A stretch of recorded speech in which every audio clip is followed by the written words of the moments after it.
आज हम लोग पढ़ते हैं संविधान के छठी अनुसूची के बारे में।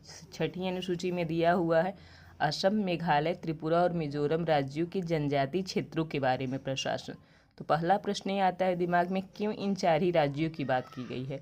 तो बारदोलाई संसदीय समिति बनाई गई थी जिसने अपनी रिपोर्ट दी कि पूर्वोत्तर भारत के सिर्फ इन चार राज्यों को विशेष उपबंध की ज़रूरत है। किस आधार पर? एसटी जनसंख्या के आधार पर। तो असम में 12% एसटी जनसंख्या है, मेघालय में 86%, त्रिपुरा में 31% और मिजोरम में 94%। तो इस आधार पर यह निर्णय लिया गया। एक प्रश्न बना था कि टोटल एडीसी की संख्या कितनी है भारत में। तो भारत में कुल एडीसी की संख्या 10 है। एडीसी का मतलब होता है ऑटोनॉमस डिस्ट्रिक्ट काउंसिल, इसका हिंदी है स्वायत्त जिला परिषद या स्वतंत्र जिला परिषद।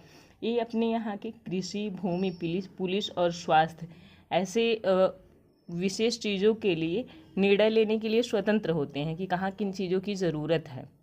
और एडीसी में कुल सदस्यों की बात की जाए तो 30 सदस्य होते हैं। 26 वोटिंग के द्वारा यानी सार्वभौमिक मताधिकार द्वारा चुने जाते हैं।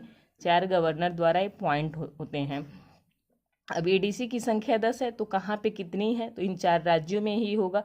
तो असम में 3 है, बोडो स्वायत्त संस्थान या बोडो एडीसी, दीमा, कार्बी। मेघालय में इसी तरह से गारो, खासी, जयंतिया। मिजोरम में चकमा, लाई, मारा तथा त्रिपुरा में त्रिपुरा।